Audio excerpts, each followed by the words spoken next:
Good morning সবাইকে। মাত্র ঘুম থেকে উঠে গেলাম। মিলি এখনো ঘুমাচ্ছে, মিলি এখনো উঠে নাই। এই মিলি, তুমি উঠবে না? মিলি এখন উঠবে না। খাট থেকে নেমে গেছি, বারান্দায় চলে আসলাম। মিলি এখনো টের পায় না আমি যে উঠে গেছি। যদি টের পায় সাথে সাথে উঠে চলে আসবে। আজকে আমার অনেক ক্ষুধা লাগছে। এখন আমি ফ্রেশ হব।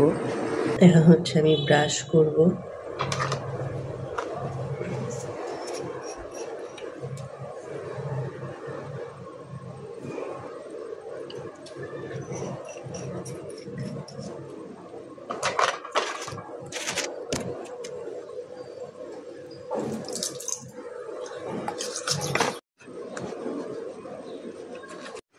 শেষ, আমার ব্রাশ করা শেষ, ফ্রেশ হয়ে গেছি। আমার ব্রাশ করা আওয়াজ পেয়ে মিলি উঠে গেছে।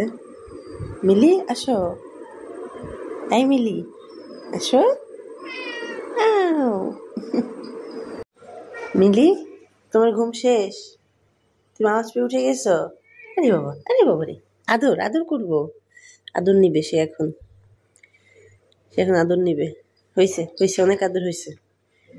আমার ক্ষুধা লাগছে, এখন আমি খাবো। আজকে নাস্তা করব হচ্ছে পরোটা। দেখি কি আছে সাথে, এখন আমি দেখি নাই। পরোটা আর হচ্ছে ডাল ভাজি একসাথে মিক্সড। প্লেটে ঢেলে নিছি, এখন আমি খাওয়া শুরু করে দিব। পরোটা ঠান্ডা হয়ে গেছে, সকালে আনা হয়েছে তো, আমি ঘুমিয়েছিলাম, আমি খাইনি উঠে। আমি উঠলাম মাত্র 11টা বাজে। উঠছি আরো আগেই, শুয়েছিলাম এতক্ষণ। শুয়ে শুয়ে ফোন টিপলাম, দেরি হয়ে গেছে। আর সকালে কোনো কাজ থাকে না, তাই দেরি করে উঠা হয়। আপনারা সকালে কি কি দিয়ে নাস্তা করেছেন কমেন্ট করে জানাবেন। আমি এক এক সময় এক একটা খাই। কখনো হচ্ছে ভাত খাই, কখনো হচ্ছে লাল আটা রুটি খাই, কখনো হচ্ছে পরোটা খাই, খিচুড়ি খাই। মিলি, মিলি, তুমি নাস্তা খাবা? পরোটা খাবা? তুমি তুমি কি নাস্তা খাবা?